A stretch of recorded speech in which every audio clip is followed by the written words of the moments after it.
നമ്മളൊക്കെ mobile phone വാങ്ങുമ്പോൾ തന്നെ കമ്പനി തരുന്ന നിരവധി പ്രീ ഇൻസ്റ്റാൾഡ് ആപ്ലിക്കേഷൻ നമ്മുടെ ഫോണിനകത്ത് കാണാറില്ലേ?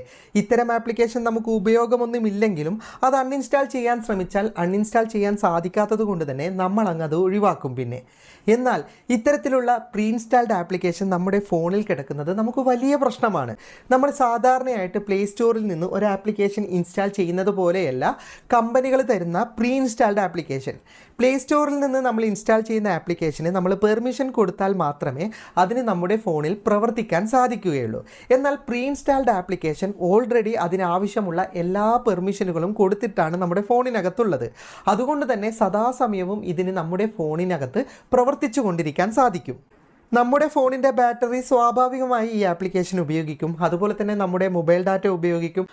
അതുമാത്രമല്ല ഇത് നമ്മുടെ റാമും പ്രൊസസ്സറും എല്ലാം ഉപയോഗിക്കുന്നുണ്ട്. അപ്പോൾ ഇത്തരത്തിലുള്ള പ്രീ ഇൻസ്റ്റാൾഡ് ആപ്ലിക്കേഷൻ എങ്ങനെയാണ് നിയന്ത്രിക്കേണ്ടതെന്ന കൂടുതൽ വിശദാംശങ്ങൾ വീഡിയോയിൽ പറഞ്ഞു തരാം. എൻ്റെ സുഹൃത്തിൻ്റെ ഫോണ് ഹാങ് ആണ്, സ്ലോ ആണ് എന്നൊക്കെ പറഞ്ഞിട്ട് എൻ്റെ കയ്യിൽ കൊണ്ടു തന്നെയാണ്. ഞാൻ നോക്കിയപ്പോൾ അതിനകത്ത് നിരവധി പ്രീ ഇൻസ്റ്റാൾഡ് ആപ്ലിക്കേഷൻ ഉണ്ട്. ഹോട്ട് ആപ്പ്, അതുപോലെ തന്നെ ഡെയിലി ഹണ്ട്, മേക്കഫി, ഫൈൻഷ്യൽ പേ എന്നൊക്കെ പറഞ്ഞ് നിരവധി പ്രീ ഇൻസ്റ്റാൾഡ് ആപ്ലിക്കേഷൻ അവൻ്റെ ബാക്ക്ഗ്രൗണ്ടിൽ പ്രവർത്തിച്ചു കൊണ്ടേയിരിക്കുകയാണ്. അപ്പോൾ ഇത്തരം ആപ്ലിക്കേഷനൊക്കെ ഞാൻ ഒഴിവാക്കി കൊടുത്ത് ഫോണിന് അവന് നല്ല പെർഫോമൻസ് തിരിച്ചു കിട്ടുകയും ചെയ്തു. ഇനി ഇത്തരത്തിലുള്ള പ്രീ ഇൻസ്റ്റാൾഡ് ആപ്ലിക്കേഷൻ എങ്ങനെയാണ് ഒഴിവാക്കുന്നത് എന്ന് പറഞ്ഞു തരാം. ഇപ്പോൾ എൻ്റെ ഫോണിൽ ആപ്പ് മാർക്കറ്റ് എന്ന് പറയുന്ന ഒരു പ്രീ ഇൻസ്റ്റാൾഡ് ആപ്ലിക്കേഷൻ ഉണ്ട്. ജസ്റ്റ് പ്രസ് ചെയ്ത് പിടിച്ചാൽ തന്നെ ആപ്പ് ഇൻഫോ എന്ന് പറയുന്ന ഓപ്ഷൻ കാണാം. അതിലേക്ക് ക്ലിക്ക് ചെയ്താൽ ആപ്പ് ഇൻഫോയിലേക്ക് പോകുന്നതാണ്. പിന്നെ ചില ഫോണിൽ ചെറിയ വ്യത്യാസം ഉണ്ടാവും. അതിനെക്കുറിച്ചിട്ടൊക്കെ ഞാൻ വ്യക്തമായിട്ട് പറഞ്ഞു തരാം. മറ്റൊരു മൊബൈൽ ഫോൺ എക്സാമ്പിളായിട്ട് കാണിച്ചു തരികയും ചെയ്യാം. ഓക്കെ, ഇതിനകത്ത് എത്തിക്കഴിഞ്ഞാൽ നിങ്ങൾക്ക് സ്റ്റോറേജ് യൂസേജ് എന്ന് പറഞ്ഞ ഓപ്ഷൻ ഉണ്ടാവും. ചില ഫോണിൽ സ്റ്റോറേജ് എന്ന് മാത്രമേ ഉണ്ടാവും. സ്റ്റോറേജ് സംബന്ധമായ ഓപ്ഷനാണ് പിന്നീട് നിങ്ങൾ തുറക്കേണ്ടത്. അത് തുറന്നു കഴിഞ്ഞാൽ ഇപ്പം നിങ്ങൾക്ക് ഇതിനകത്ത് കാണാം ക്ലിയർ ഡാറ്റ എന്ന് പറയുന്ന ഓപ്ഷൻ. ജസ്റ്റ് അതിലേക്ക് ക്ലിക്ക് ചെയ്തിട്ട് ഡാറ്റ ക്ലിയർ ചെയ്യുക. ഫോൺ മാറുന്നതിനനുസരിച്ച് ഇതിൻ്റെ ഓപ്ഷനിൽ ചെറിയ വ്യത്യാസം ഉണ്ടാവും കേട്ടോ. ഇനി ഞാൻ പിറകിലേക്ക് വരികയാണ്. അപ്പോൾ നിങ്ങൾക്ക് ഇവിടെ കാണാം ഡിസേബിൾ ചെയ്യാനുള്ള ഒരു ഓപ്ഷൻ ഉണ്ട്. ഞാൻ ജസ്റ്റ് അതിലേക്ക് ക്ലിക്ക് ചെയ്തിട്ട് ഡിസേബിൾ കൊടുക്കുന്നു. ഓക്കെ, ഇനി ഞാൻ എൻ്റെ പിറകിലേക്ക് വരുമ്പോൾ നിങ്ങൾക്ക് കാണാം ആ ആപ്ലിക്കേഷൻ്റെ ഫോണിൽ നിന്ന് മൊത്തമായിട്ട് പോയിട്ടുണ്ട്. പിന്നീട് എനിക്ക് ആ ആപ്ലിക്കേഷൻ്റെ ശല്യം ഉണ്ടാവില്ല.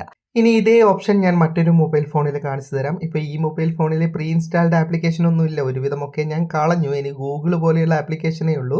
ഗൂഗിളൊന്നും നിങ്ങൾ ഒരിക്കലും ഗൂഗിളിൻ്റെ ആപ്ലിക്കേഷനൊന്നും ഡിസേബിൾ ചെയ്ത് കളയരുത്, പണി കിട്ടും. ഞാനിപ്പോൾ ഒരു എക്സാമ്പിൾ കാണിച്ചു തരാൻ. എൻ്റെ ഫോണിൽ മറ്റൊരു പ്രീ ഇൻസ്റ്റാൾഡ് ആപ്ലിക്കേഷൻ ഇല്ലാത്തത് കൊണ്ട് മാത്രം ഗൂഗിൾ എക്സാമ്പിളായിട്ട് കാണിക്കുകയാണ്.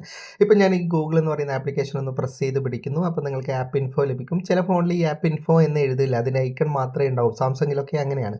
അതിലേക്ക് ക്ലിക്ക് ചെയ്ത് കഴിഞ്ഞാൽ ഇതാ ഈ ഫോണിൽ നിങ്ങൾക്ക് കാണാം താഴെയാണ് ഡിസേബിൾ ബട്ടൺ ഉള്ളത്.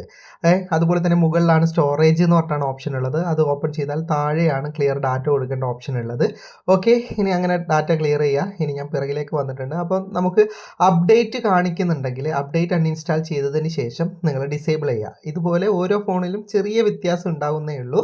പിന്നെ ചില അവസരങ്ങളിൽ നമ്മുടെ ഫോണിൻ്റെ സോഫ്റ്റ്വെയർ അപ്ഡേറ്റ് ചെയ്യുന്ന സമയത്ത് ഈ ആപ്ലിക്കേഷൻ വീണ്ടും നമ്മുടെ ഫോണിൽ വരാൻ സാധ്യതയുണ്ട്. അത്തരം ഘട്ടങ്ങളിൽ നിങ്ങൾ വീണ്ടും ഇതുപോലെ ഡിസേബിൾ ചെയ്യേണ്ടി വരും. അപ്പോൾ ജസ്റ്റ് ഒന്ന് ട്രൈ ചെയ്ത് നോക്ക്. വീഡിയോ ഇഷ്ടപ്പെട്ടെങ്കിൽ ലൈക്ക് ചെയ്യുക, നിങ്ങളുടെ അഭിപ്രായം കമൻറ്റ് ചെയ്യുക. ഒരുപാട് സുഹൃത്തുക്കൾക്ക് ഉപകാരപ്പെടും, ദയവായി ഷെയർ ചെയ്യുക. ഇതുപോലെയുള്ള വീഡിയോകൾ ദിവസേന ലഭിക്കാൻ ഫാറ്റ ടെക്കിൻ്റെ ഫേസ്ബുക്ക് പേജും യൂട്യൂബ് ചാനലും സബ്സ്ക്രൈബും ഫോളോയും ചെയ്യാൻ മറക്കരുത്. അപ്പോൾ വീണ്ടും കാണാം. അതുവരേക്കും ഗുഡ് ബൈ.